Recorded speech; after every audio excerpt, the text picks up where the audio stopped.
어제 박근혜 전 대통령이 오랫동안 살았던 삼성동 자택을 처분하고 내곡동 자택을 이렇게 새로 구입했다라는 소식이 들려왔는데 이 구매자가 홍성열 마리오 아울렛 대표 회장님이셨습니다. 근데 이런 집을 사는 것 자체도 상당히 부담스러울 텐데 구체적으로 어떤 분이십니까? 말씀하신 것처럼 이제 마리오 아울렛이라고 하는 것이 2000년대에 금천구 가담동 쪽에 과거 이제 구로공단 근처에 옛날 구로공단이죠. 그쪽에 이제 대형 유통상가를 만들면서 굉장히 의류 유통의 어떤 성공한 사업가 분이세요. 60세 사업가신데 참 신기한 것은 이 대통령 자택을 삼성동 자택을 특별히 어떻게 보면 뭐 와보지도 않고 인터넷을 보고 그냥 투자 가치만을 믿고 주변 지인들의 권유로 샀다라고 합니다. 인터넷만 보고요?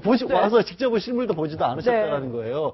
그게 이제 67억 정도, 원래 공시지가 신고되기로 한 27억 가량이었는데 한 40억 정도 차익이 나는 거죠. 그래서 이걸 사서 혹시라도 박 전 대통령과 관련이 있는 인물이냐, 뭐 주변 사람들 봤더니 박 씨 일가와는 전혀 관련이 없다라고 본인은 그렇게 밝히고 있고요.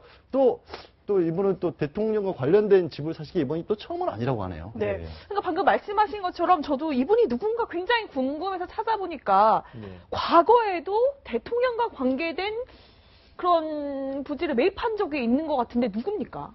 뭐 잘 아실 겁니다. 전두환 대통령이 장남이죠. 장남이 소유하고 있던 것으로 알려졌던 허브빌리지라고 저기가 야생화 단지면서도 숙박시설에다가 식당 이런 것들이 굉장히 잘 어울려진 일종의 리조트 같은 그런 곳인데 허브빌리지를 매각했던 그 주인공, 매입했던 그 주인공도 바로 홍성열 회장이었습니다. 근데 이 허브빌리지 얘가 굉장히 많이 나와서 그런데 농장이지 않습니까? 야생화들을 이렇게 잘 가꿔놓은 그런 농장이라고 알고 있는데 여기는 투자 가치가 좀 있었던 겁니까? 이게 저희가 2013년에 취재를 한 적이 있었습니다. 여기 지금 취재 기자들도 다 가서 한번 어디인가 구경도 할 겸 다 가서 이제 취재를 했었던데 그때 당시에 저희가 취재한 그 영상과 화면이 있는데 그걸 한번 보고 이제 더 설명을 드리겠습니다.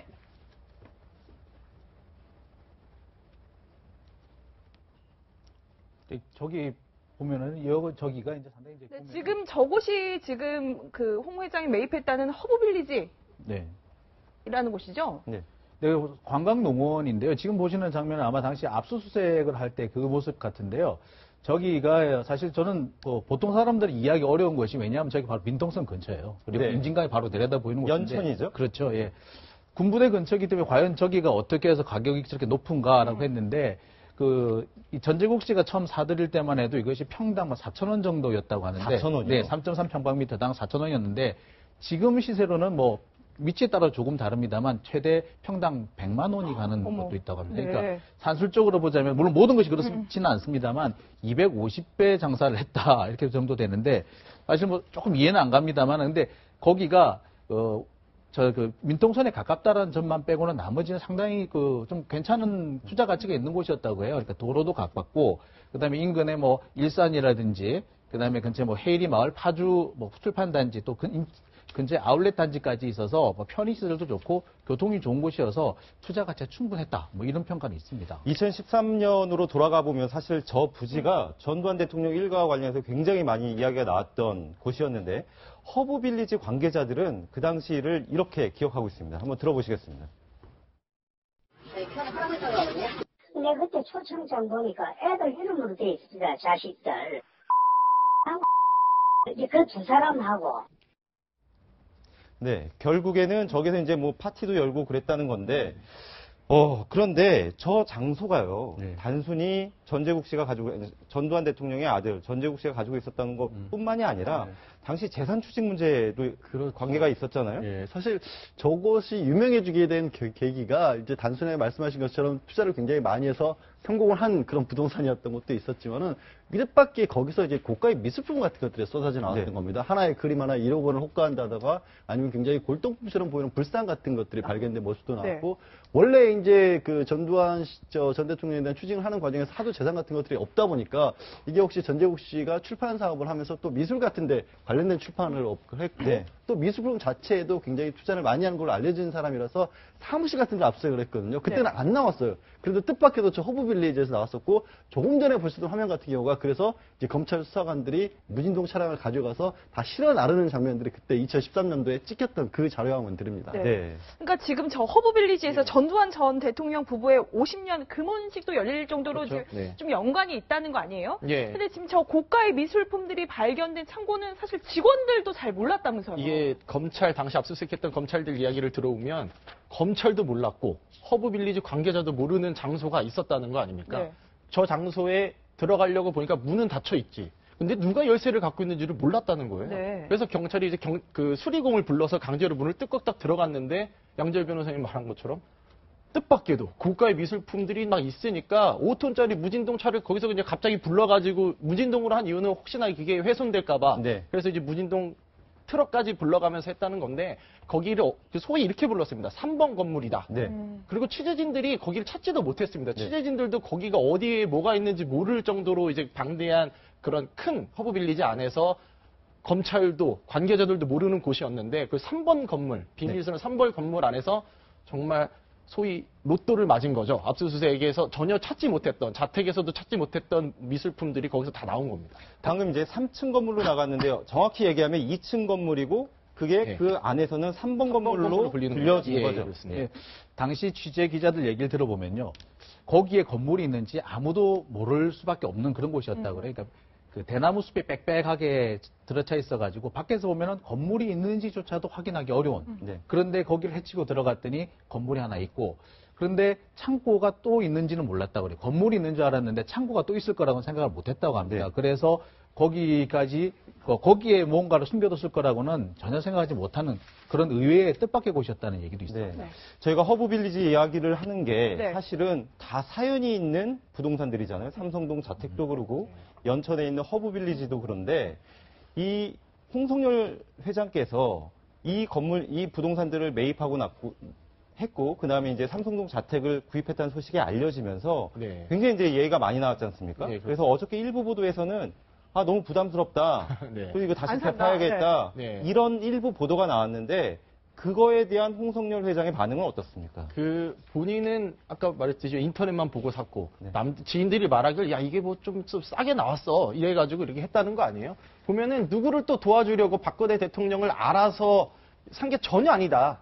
그리고 나는 박시일가랑도 전혀 매각에 관련돼서는 상관이 없다. 네. 용천은 아직 뭐 확정된 것도 없다라는 얘기를 했고요. 그 마리오 아울렛이 허브빌리지 살 때도 비슷한 얘기를 했습니다. 네. 우리가 이제 어떤 투자를 목적으로 사긴 샀는데 좀 힐링 문화를 좀 가꾸고 싶어서 그 외곽에 있는 고급 리조트 형식으로 이제 가꾸기 위해서 샀다라고 이렇게 이야기를 했었고요. 이번에도 그 박근혜 대통령과 뭔가 인연이 있어서 그런 거 아니냐라는 해석이 나올까봐 굉장히 좀 자제하는 분위기고 허브빌리지도 4번이나 경매가 유찰이 됐습니다. 그 이유는 살려는 기업들은 있었는데 기업 이미지가 전두환 대통령을 뭐 좋아해서 혹은 뭐 봐주기 위해서 산 거 아니냐라는 혹시나 그런 이미지가 씌워질까봐 매우 걱정을 해서 4번이나 유찰됐었는데 이번에도 그런 해석이 나오니까 홍 회장은 이거 좀 제대로 산 건가, 네. 잘 산 건가 아마 이런 고민을 좀 할 겁니다. 네. 네.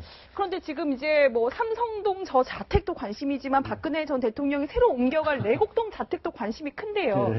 이미 지금 청와대에서 퇴거한 다음날 계약을 했다고 하는데 28일. 이 집의 또 소유주가 또 화제가 되고 있더라고요. 그러니까 저도 잊혀졌던 이름이었는데 갑자기 이분의 이름이 검색어에 나왔고 사실 동명이인의 개그우먼이 한 사람도 있거든요. 그래서 네. 이 개그우먼이 갑자기 유명해진가라고 봤더니 그게 아니고 네. 95년도 워싱턴 미스 코리아 출신의 한 여배우가 그 집에 살았던 것으로 알려졌습니다. 그리고 그 집에서 이제 그분은 이제 나이가 좀 있으셔서 2딸까지 키워서 결혼까지 보냈다, 시집까지 보냈다. 그러면서 SNS에 이렇게 사진도 올랐어요. 본인 직접 올린 거예요. 예, 본인이 직접 올린 거예요. 이제는 이 집에서 이제 살 이유가 없다. 왜냐면 딸들 둘 다 시집 보내고 혼자 남으셨으니까 아마 이제 뭐 좀 좁은 데로 옮겨갈 모양이고 하필이면 그게 저 집이었는데 또 이름이 저기 나오는 신소미 씨라는 이름이 이 미스코리아 출신 배우시고 최근에 영화에도 하나 정도 출연을 하시긴 하셨지만 그동안 연예 활동을 그렇게 많이 하셨던 분은 아니거든요. 오히려 최근에는 이제 개그우먼 신소미 씨로 알려진 아는 분들이 많아서 저도 아침에 놀랐습니다. 네. 네.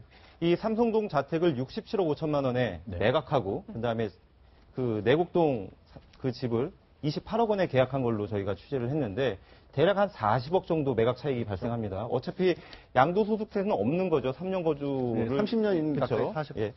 그러면 한 40억 정도의 매각 차익이 생기는데 이 돈이 변호사 비용을 충당하는 데 쓰일 것이다. 라는 이런 관측이 나오는데 어느 정도 설득력이 있는 겁니까? 글쎄 이제 이 삼성동 자택을 판 이유는 대체로 2가지 정도 이유가 있는 것으로 보입니다. 첫 번째가 이제 경호상의 문제. 네. 그 삼성동 자택은 바로 뒤가 초등학교고 바로 옆은 또 고층 아파트지 않습니까? 그러다 보니까 아무래도 경호하기 어려운 그런 측면이 있었는데 지금 내곡동으로 옮겨가는 그 집 같은 경우는 바로 뒤가 국정원과 이어져 있어요. 그렇기 때문에 아무래도 경호상으로 훨씬 더 유리할 것이다라는 점이 있고, 그 다음에 아까 말씀하신 것처럼 이 차액이 있기 때문에 그 차액을 어딘가 쓰기 위해서 특히 변호사 비용에 쓰지 않겠느냐 이런 얘기들이 많이 있습니다. 근데 실제로 지금 뭐 박근혜 전 대통령 측에서 변호인단을 새로 지금 꾸리려고 하고 있는데 네. 의외로 이 변호사 수임료 때문에 성공하지 못했다라는 얘기들이 많이 돌고 네. 있어요. 네.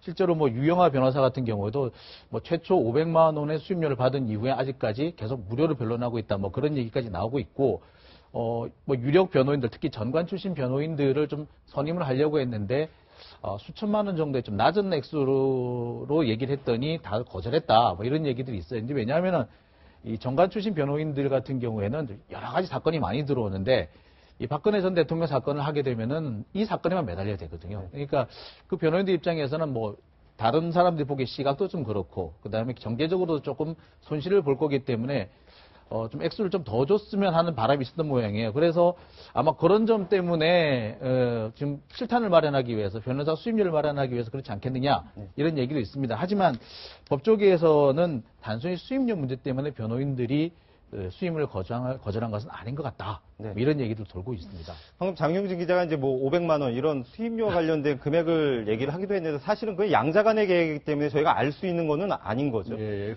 그런데 지금 이쪽에 취재를 해보면 사실은 판사 출신의 정관 변호사를 구하는 걸로는 취재가 되고 있습니다. 예. 근데 예. 정관 변호사를 구하는데 수임료가 어느 정도 네. 되는 아니, 걸까요? 제가 명확하게 말씀드리겠습니다. 저 많은 돈이 정관 변호사를 구하기 위해서 돈이 필요한 상황은 저는 아닌 걸로 확실하게 말씀드릴 수 있고요. 네. 그 정도까지는 안 올라가는데 오히려 그것 때문에 어려움을 겪고 있는 게 아니라 박 전 대통령이 지금까지 펴온 전략이라고 해야 될까요? 일괄적으로 부인하는 어떤 모습만 취하고 있잖아요. 그런 어떤 태도를 취하는 이상은 그 누가 들어가도 이게 전혀 득될 게 없다. 오히려 내가 맡아서 이렇게밖에 변호를 못하느냐라고 거꾸로 그러니까 변호사로서의 경력에 손해가 나면 손해가 났지 이익을 얻을 수 없는 상황이다라는 판단들을 하시는 거지 그게 돈 때문은 아니라는 것이 서초동의 중론입니다, 사실. 아니, 실제로 무료 변론을 하시겠다고 나서신 분도 계셨는데 네. 문제는 내가 이렇게 법률적인 조언을 했는데 과연 이것을 박근혜 전 대통령이 받아들일 것이냐. 그렇지 않을 것 같다라는 점에서 고사하셨다는 내용도 그런 얘기도 많이 돌고 있습니다. 그렇게 볼 때 단순히 수임료 문제만 아니었던 것 같습니다. 네.